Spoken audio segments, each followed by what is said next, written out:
हरे कृष्ण। ओम अज्ञानतिमिरान्धस्य ज्ञानाञ्जनशलाकया चक्षुरुन्मिलितं तस्मै श्रीगुरुवे नमः। श्रीचैतन्यमनोभीष्टं स्थापितं येन भूतले स्वयं रूपा पदामेयं ददाति स्वपदान्तिकम्।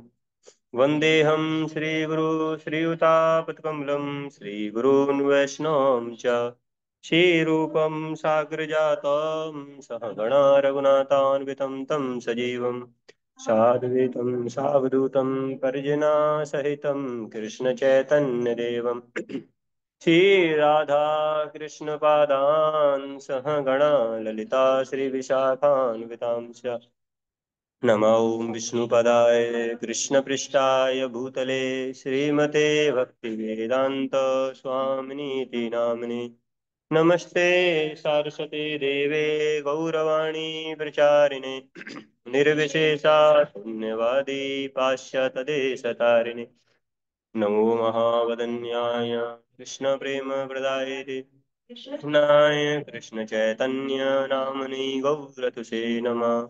हे कृष्णा करुणा सिन्धो दीनबन्धो जगत्पते गोपेशा गोपिका कान्त श्रीराधा कान्त नमस्ते। तप्त काञ्चन गौराङ्गी श्रीराधे वृन्दावनेश्वरी वृषभानुसुते देवी प्रणमामि हरिप्रिये। वाञ्छाकल्पतरुभ्यश्च कृपा सिन्धुवैव च पतितानां पावनेभ्यो वैष्णवेभ्यो नमो नमः। जय श्री कृष्ण चैतन्य प्रभु नित्यानंद श्री अद्वैत गदाधर श्रीवासादि गौरभक्तवृंद। हरे कृष्णा कृष्णा कृष्णा हरे हरे हरे राम राम राम हरे हरे।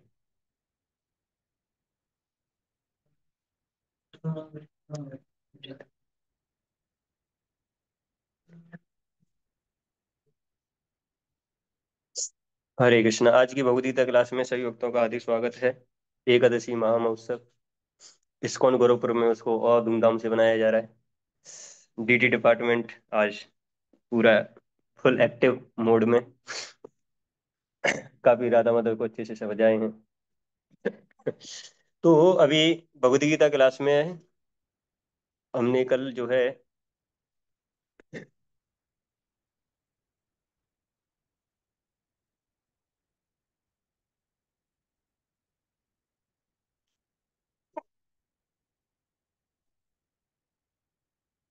52 वाला श्लोक देखा था ना।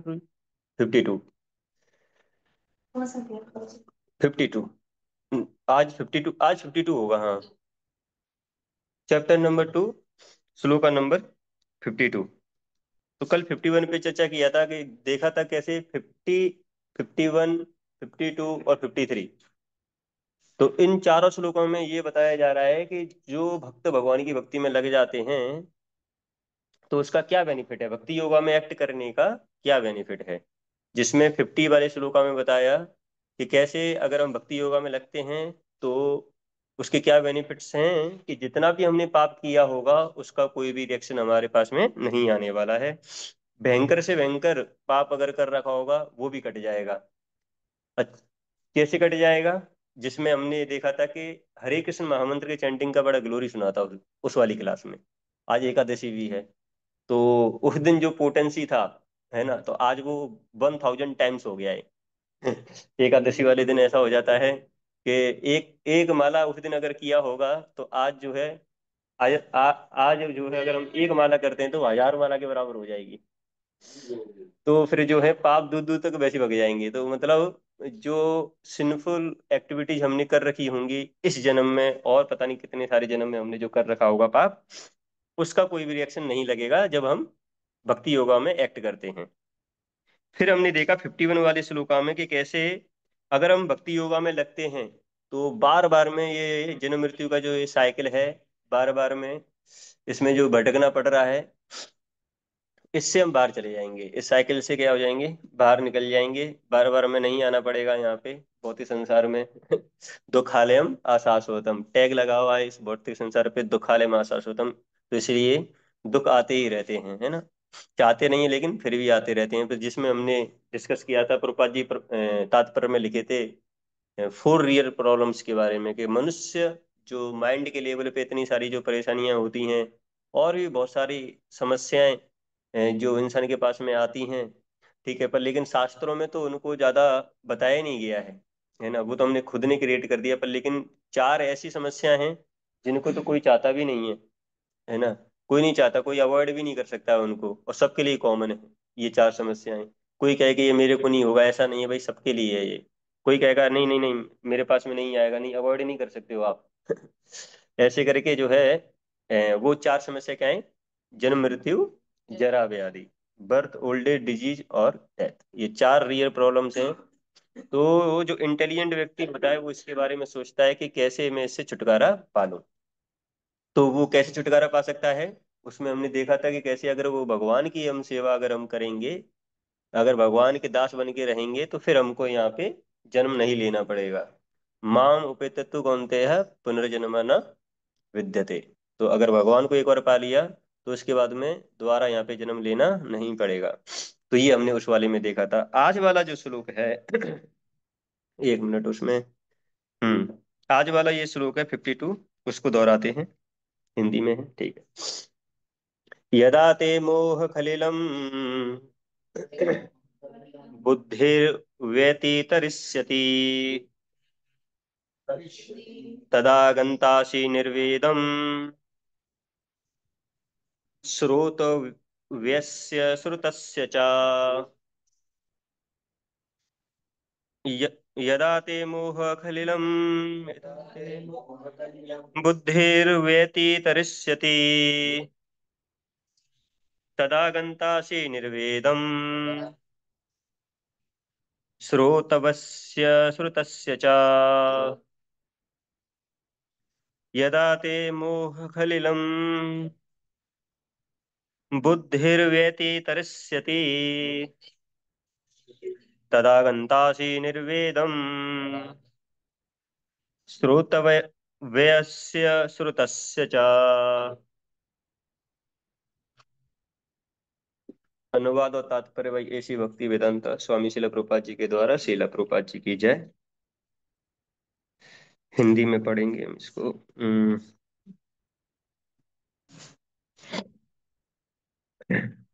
जब तुम्हारी बुद्धि मोह रूपी सघन वन को पार कर जाएगी, तो तुम सुने हुए तथा सुनने योग्य सबके प्रति अन्य मनस्क हो जाओगे। तात्पर्य, भगवत भक्तों के जीवन में ऐसे अनेक उदाहरण प्राप्त हैं जिन्हें भगवत भक्ति के कारण वैदिक कर्मकांड से विरक्ति हो गई है। तो भक्ति में लगने से विरक्ति आ जाएगी, मतलब किससे विरक्ति आ जाएगी, ये जो वेदों में काफी सारे जो अनुष्ठान वगैरह बताए गए हैं, यज्ञ वगैरह बताए गए हैं, तो ये सारी जो चीजें हैं उनसे क्या आ जाएंगे, थोड़ा दूर हो जाएंगे हम, है ना, क्योंकि वो प्योर भक्ति करने लगे हैं। प्योर भक्ति करने लगे हैं तो ये तो ऑटोमेटिकली हो ही जाता है। तो ये बताया जा रहा है, जब मनुष्य श्री कृष्ण को तथा उनके साथ अपने संबंध को वास्तविक रूप में समझ लेता है, तो वह सकाम कर्मों के अनुष्ठानों के प्रति पूर्णतया अन्य मनस्क हो जाता है, भले ही वह अनुभवी ब्राह्मण क्यों ना हो। भक्त परंपरा के महान भक्त तथा आचार्य श्री माधवेंद्रपुरी का कहना है, माधवेंद्रपुरी देखिए क्या बताते हैं। संध्या वंदन भद्रमस्तु भवतो भो स्नातुभ्यं नमो, भो देवा पितरश्च तर्पण विधो नाहं क्षमः क्षमयताम, यत्र क्वापि निषद्य यादव कुलोत्तमसस्य कंस द्विष, स्मरं स्मरं अघम हरामे, तदलम अन्ये किम अनेन में। तो इस वाले श्लोक में बता रहे हैं, माधवेंद्रपुरी बता रहे हैं, जो एक बार पहले किसी क्लास में हमने इसको पढ़ा था, तो उसी दिन एग्जैक्ट याद नहीं आया था, है ना, क्या प्रार्थना थी। आज एग्जैक्ट प्रार्थना आ गई है, वो माधवेंद्रपुरी क्या प्रार्थना कर रहे हैं। है ना। प्रार्थना क्या, बस वो केवल इन्फॉर्म कर रहे हैं। एक होता है किसी लोग के पास में जाके कुछ मांगना, एक होता है उसको बस इन्फॉर्म कर देना। वैसे होता है ना किसी से परमिशन लेनी हो, तो परमिशन लेनी हो तो एक तो जाएगा परमिशन लेने के, हमको ये परमिशन दे दीजिए, हमको ये काम करना, ये करना। एक होता है कि बताने जाने कि मैं ऐसा करने वाला हूँ। तो वो थोड़ा इन्फॉर्मेशन बता रहे हैं यहाँ पे एक तरीके से, है ना। कह रहे हैं ये मेरी त्रिकाल प्रार्थनाओं तुम्हारी जय हो, ये स्नान तुम्हें प्रणाम है ना। जो हम रोज बात लेते हैं उसको प्रणाम कर रहे हैं माधवेंद्रपुरी। हे देव पितृगण, आप अब मैं आप लोगों के लिए तर्पण करने में असमर्थ हूँ। अब तो जहां भी बैठता हूँ यादव कुलवंशी कंस के हंता श्री कृष्ण का ही स्मरण करता हूँ, और इस तरह मैं अपने पाप में बंधन से मुक्त हो सकता हूँ। मैं सोचता हूँ कि यही मेरे लिए पर्याप्त है। तो ये सारे जो डेली रूटीन जो हैं, जो होते हैं, उनके लिए, है ना, जो डेमी गॉड्स वगैरह के लिए, अगर कुछ जैसे सूर्य देवता आते हैं, है ना, हमको इतना लाइट मिल रहा है, तो कोई आउट ऑफ ग्रेटिट्यूड जाके उनको नमस्कार भी कर सकता है, अच्छी बात भी है। पर लेकिन यहाँ पे माधवेंद्र भी कह रहे हैं कि मैं कृष्ण भक्ति में इतना लीन हो गया हूँ कि मेरे मेरे को क्षमा करें अगर मैं आपको रेस्पेक्ट ना दे पाऊँ। वही कह रहे हैं ना यहाँ पे। हे स्नान तुम्हें प्रणाम है, हे देव त्रिगण, अब मैं आप लोगों के लिए तर्पण करने में असमर्थ हूँ। अब तुम्हारे लिए मैं समय नहीं निकाल पाऊंगा। तो ये है, ये तो बहुत भाव वाली स्टेज है, पूरा प्रेम जब आ गया है भगवान के लिए, उस वाली स्टेज पे जाके जो है, ये जरूरी नहीं है कि हम ये सारी चीजों को करें। वैदिक रस्में तथा अनुष्ठान यथा त्रिकाल संध्या, प्रातःकालीन स्नान, पितृ तर्पण आदि नवदीक्षितों के लिए अनिवार्य है। किंतु जब कोई पूर्णतया कृष्ण भावनामृत हो और कृष्ण की दिव्य प्रेम भक्ति में लगा हो, तो वह इन विधि विधानों के प्रति उदासीन हो जाता है। अरे कौन करेगा इतना टाइम वेस्ट, कौन करेगा नहाने में, इसमें उसमें। भगवान का स्मरण हो रहा है हमको तो, है ना, ये बाधा बन रहा है अब ये नहाना, ये सारी चीजें करना। ऐसा है वो, जब बहुत ऊंची स्टेज पे पहुंच जाते तब ऐसा महसूस होता है, क्योंकि उसे पहले ही सिद्धि प्राप्त प्राप्त हो चुकी होती है। यदि कोई परमेश्वर कृष्ण की सेवा करके ज्ञान को प्राप्त होता है, तो उसे शास्त्रों में वर्णित विभिन्न प्रकार की तपस्याएं तथा यज्ञ करने की आवश्यकता नहीं रहती, रह जाती। इसी प्रकार जो यह नहीं समझता कि वेदों का उद्देश्य कृष्ण तक पहुंचना है और अपने आप को अनुष्ठानादि में व्यस्त रखता है, वह केवल अपना समय नष्ट करता है। कृष्ण भावना भावित व्यक्ति शब्द ब्रह्म की सीमा या वेदों तथा उपनिषदों की परिधि को भी लांघ जाते हैं। तो इसमें प्रभुपाद जी बता रहे हैं कैसे जो भक्ति मार्ग पे लग जाता है, तो वो वेदों में जो कर्म कांड वाला जो सेक्शन है, या बहुत सारे जो अनुष्ठान हैं या यज्ञ वगैरह जो उसमें बताए गए हैं, उनका अगर वो पालन ना भी करे, ये सारे जो ऋण हमारे पास में आते हैं, पितृ ऋण, है ना, जो माता पिताओं का जो ऋण आता है, या जो भी हम खा रहे हैं पी रहे हैं, ये सारी चीजें डेमिगॉड्स हमको प्रोवाइड कर रहे हैं, उनका भी एक ऋण है। ठीक है, समाज का एक ऋण है, स्कूल वगैरह में जा रहे हैं, मतलब बहुत सारे ऋण लग जाते हैं जब इंसान जीता है। तो इन सबको चुकाने का उसको जरूरत नहीं है कि जाएगा, है ना, लो भाई आप आपने हमारा इतना सहायता किया तो अब हम तुम्हारा सहायता करते हैं। इन सब की जरूरत पड़ेगी नहीं उसको। जो भगवान कृष्ण की भक्ति में डायरेक्ट लग गया, उसको ये सारी चीजों को चुकाने का जरूरत नहीं है। तो ये यहाँ पे भक्ति योग का एक बेनिफिट है, जो इस वाले श्लोक में बताया गया है, 51 वाले श्लोक में। इवन प्रभुपाद जी के समय पे भी प्रभुपाद जी भी फोकस करते थे कि कैसे अगर मान लीजिए एक जैसे मंदिर अगर खोलना है, मंदिर ओपन करना है, तो उसमें डीटीज वगैरह आएंगी, है ना, प्राण प्रतिष्ठा भी होगा, तो उस समय पे तो पूरा सेरेमनी होगा, है ना, उसमें पे काफी डिवोटीज वगैरह आएंगे, मंत्रों का उच्चारण होगा, वेद वगैरह में जो सारी चीजें रखी हैं वो सारी की जाएंगी। वैसा किया भी जाता था प्रभुपाद जी के समय पे भी, अभी भी किया जाता है, यज्ञ वगैरह अभी भी होते हैं। पर लेकिन हमने देखा है कि कैसे हरे कृष्ण महामंत्र बैकग्राउंड में चलता रहता है।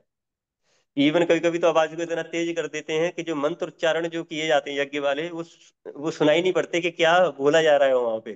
तो जो मंत्र उच्चारण करता है वो कहता है, थोड़ा धीमे धीमे धीमे धीमे करिए उसको, है ना। तो एक बार ऐसे ही हुआ था कि शायद कृष्ण बलराम मंदिर में तो डीटी की जो प्राण प्रतिष्ठा जब हो रही थी तो काफी लोगों को बुलाया गया था, है ना, क्योंकि वृंदावन में और भी इतने सारे भक्त हैं, वहां पे रहते हैं। अगर ये प्रॉपर तरीके से ना किया जाए तो सबको ऐसा लग सकता है कि अरे नहीं, यहाँ पे मतलब अच्छे तरीके से नहीं हुआ है, तो ऑथराइड नहीं है ये। है ना, डीटी इंस्टॉलेशन। तो सबको बुलाया था, पंडितों वगैरह को भी, काफी लोग आए थे वहां पे। तो वो मंत्र उच्चारण कर रहे थे अपनी हाई टोन में, है ना, जो भी चल रहा था वहां पे कार्यक्रम वगैरह पर। लेकिन प्रभुपाद जी जो है पहले ही बता दिए थे कि हरे कृष्ण महामंत्र रुकना नहीं चाहिए, उसको बजाते रहिएगा। तो थोड़ा सा जो पुजारी जो मंत्र उच्चारण कर रहे थे उनको लगा हाई टोन जा रही है थोड़ी। हरे कृष्ण महामंत्र का संकीर्तन थोड़ा तेज हो रहा है। तो उन्होंने बोला थोड़ा उसको धीमे कर रही है। तो कुछ भक्ति जो है थोड़ा उसको धीमे कर देते हैं, काफी लोग कर देते हैं उसको, कि औरों को सुनाई नहीं पड़ रहा था एक तरीके से, बस मंत्र उच्चारण भी चलने लगा। प्रभुपा जी कहते, बड़ा बड़ा। उसको मत रोको, है ना, वही है ना, कलयुग में और कोई साधन है नहीं, है ना, हमारा स्तर इतना गिर चुका है कि हरे कृष्ण महामंत्र के अलावा हमारे पास में कोई उपाय है नहीं दूसरा, है ना। तो इसलिए श्रील प्रभुपाद जो है उसको रोकते नहीं है, वो कहते थोड़ा उसको बढ़ा दीजिए। ऐसे करके हम देखते हैं कि सारी जो सेरेमनी इस्कॉन की होती हैं, इवन कभी भी कोई भी उत्सव वगैरह आता है तो बैकग्राउंड में हरे कृष्ण महामंत्र हमेशा चल रहा होता है। इवन ब्रह्म संहिता वगैरह पढ़ा जाता है, डीटी का अभिषेक चल रहा होता है सब जगह। लेकिन हरिनाम संकीर्तन रुकता नहीं है, क्योंकि कलयुग के लिए यही प्रोसेस है। वो तो सतयुग द्वापर त्रेता युग में प्रोसेस थी जिसमें यज्ञ वगैरह लोग किया करते थे, और उसमें पे था वो चीज। जब लोग जो है मंत्रों का अच्छे से उच्चारण कर लिया करते थे, चीजें प्योर हुआ करती थी। पर लेकिन कलयुग में आज कहाँ प्योर है। ब्राह्मण वगैरह कहाँ प्योर मिलेंगे जो मंत्रों का अच्छे तरीके से उच्चारण कर सकें, नहीं कर पाते हैं, है ना, गुटखा वगैरह लगा के रहते हैं। वो कहाँ दूसरों को शुद्ध करेंगे, वो खुद अशुद्ध है ना। तो ऐसे करके जो है, तो अभी वो क्वालिफिकेशन है ही नहीं यज्ञ वगैरह करने की। केवल एक ही यज्ञ है, संकीर्तन यज्ञ।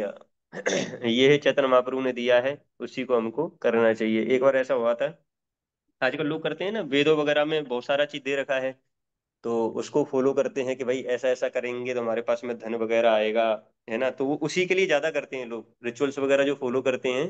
तो क्या रहता है उनका मोटिव रहता है ना, कि मेरे को ये जब मैं करूंगा तो ये मिल जाएगा, मेरे को ये मोटिव रहता है उनका कुछ भी कराने का। तो एक बार परम पूज्य राधानंद स्वामी महाराज हिमालय में, मतलब शुरुआत वाली स्टेज पे जब वो भगवान की सर्च में थे, तो हिमालय में रह रहे थे, तो एक बार सोचे कि चलो चलते हैं थोड़ा सिटी में देख के आते हैं क्या चल रहा है।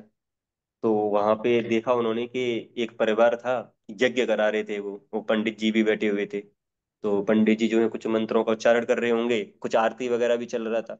तो जो आरती वगैरह चल रहा था तो उसमें लोग इतना एब्जॉर्ब थे, महाराज को तो समझ में नहीं आ रहा था मतलब क्या है, मतलब जो भी कभी हिंदी वगैरह चल रहा होगा, इंग्लिश समझता है। तो पर लेकिन उन्होंने देखा कि कैसे जो फैमिली मेंबर्स जो है एकदम एब्जॉर्ब थे, है ना, उसमें जो आरती वगैरह या मंत्र वगैरह जो उच्चारण किया जा रहा था, एकदम फुली एब्जॉर्ब। भारत में बाप रे बाप कृष्ण प्रेम। है ना, इतना सारा प्रेम कैसे आ गया इनके पास में, है ना, एकदम फुली एब्जॉर्ब है। महाराज जो है काफी अप्रिशिएट किए, है ना, काफी इंस्पायर हुए इन लोगों की भक्ति देख के। ये अच्छा है, मतलब ये तो काफी अच्छे भक्त हैं, इनका यहाँ पे तो मेरे को बैठना चाहिए, इनका संग लेना चाहिए। तो महाराज बैठ जाते हैं, सब खत्म हो जाता है, फिर महाराज पूछते हैं मतलब what is this and for what वर्बर इट बीइंग डन, ऐसे करके पूछते हैं एक आध दो क्वेश्चन वगैरह। तो कहते हैं कि वो एक बिजनेस खोलने वाले हैं, तो उसके लिए यज्ञ वगैरह किया है जिससे कि वो अच्छे से चले। एक बिजनेस स्टार्ट करने वाले तो उसके लिए वो यज्ञ चल रहा था, तो जिसमें वो बहुत एकदम एवजर होके वो यज्ञ कर रहे थे। कि सारे डेमिगॉड्स वगैरह पूरा अपना ब्लेसिंग बरसाए उस यज्ञ पे, है ना, और फिर उनका बिजनेस जो है अच्छे से चले, है ना। महाराज क्या किए, जैसे ही वो सुनते हैं कह रहे थे मैं हिमालय में ही ठीक था, वहीं पे जाता हूँ, वहीं पे तपस्या करता हूँ। भौतिकवादी लोगों के साथ में मिलेंगे तो यही मिलेगा, उनकी जो कामनाएं हैं, उनका जो उद्देश्य है वो केवल क्या है, वो मनी है केवल, है ना, money is Honey for them. तो इसलिए आजकल जो वैदिक रिचुअल्स या रिचुअल्स वगैरह लोग जो फॉलो करते हैं तो उसमें मोटिव अलग ही हो गया है ना, वो भगवान की प्रसन्नता के लिए नहीं करते हैं। जैसे बोलते हैं ना, यज्ञर्थात कर्मणो अन्यत्र लोकोयम कर्म बंधना। तो जो यज्ञ है वो क्या है कि अगर भगवान के सेटिस्फेक्शन के लिए नहीं हुआ तो वो क्या कर देगा, हमको बांध देता है वो। तो इसलिए ये सारे जो यज्ञ वगैरह ये वेदों वगैरह में जो बता रखे हैं, अनुष्ठान वगैरह बता रखे हैं, उनका एक ही पर्पज है, भगवान विष्णु की प्रसन्नता के लिए उन चीजों को करना। पर लेकिन अभी तो क्या है कि कलयुग में केवल और केवल हरिनाम संकीर्तन यज्ञ है। तो ये इस श्लोक में बताया है, जो कि हमने थोड़ा पहले भी चर्चा किया था, कि अगर भक्ति योगा में हम लगेंगे तो ये सारे जो सारी चीजें हैं, इतने सारे यज्ञ वगैरह, इनका ऋण उनका ऋण, वो किसी के भी बारे में चिंता करने का जरूरत पड़ेगा ही नहीं।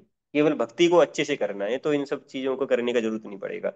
इसलिए हमने देखा है कि ड्यूटीज वगैरह कुछ सेरेमनी वगैरह होता है। हाँ, ऐसा नहीं कि ऑफेंड करें फिर हम, अरे ये क्या चल रहा है यहाँ पे, ये यज्ञ वगैरह कर रहे हैं सब ढोंग डांगा ऐसे करके।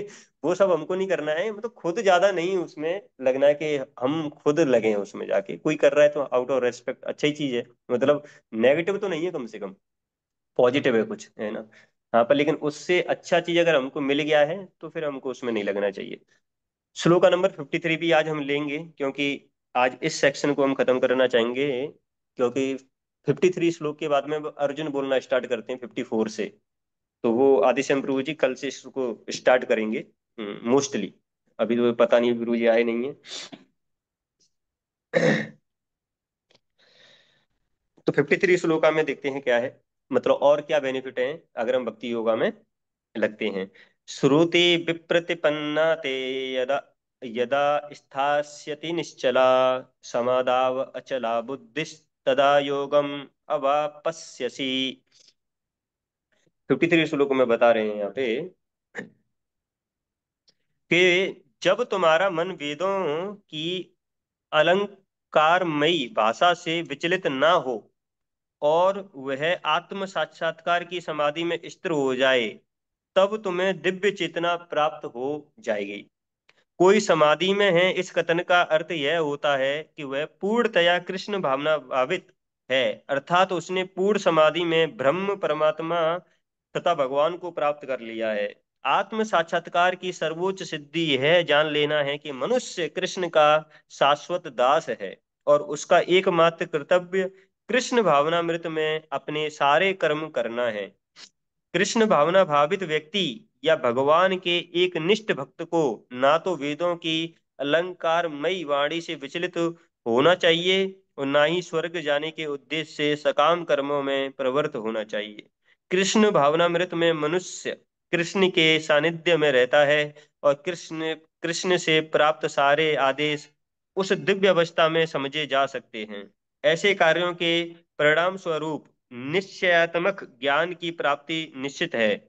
उसे कृष्ण या उसके प्रतिनिधि गुरु की आज्ञाओं का पालन मात्र करना होगा। तो उसने बताया फिक्स्ड इंटेलिजेंस, मतलब भक्ति योगा में जब हम जो है जब लगते हैं तो हमारा जो इंटेलिजेंस है वो एकदम क्या हो जाएगा, फिक्स हो जाएगा। और हमको कौन सी अवस्था प्राप्त हो जाएगी, ट्रांसेंडेंटल वाली जो अवस्था है वो हमको प्राप्त हो जाएगी, जिसको प्रभुपाद जी ने बुलाया समाधि। क्योंकि फुल समाधि का मतलब है कि किसकी प्राप्ति हो गई हमको, या किसका साक्षात्कार हो जाएगा, जो भगवान के तीन एस्पेक्ट हैं, है ना, ब्रह्मन परमात्मा और supreme personality of God head, है ना। तो ये जो तीन भगवान के जो एस्पेक्ट्स हैं उन सब का हमको साक्षात्कार रियलाइजेशन हो जाएगा।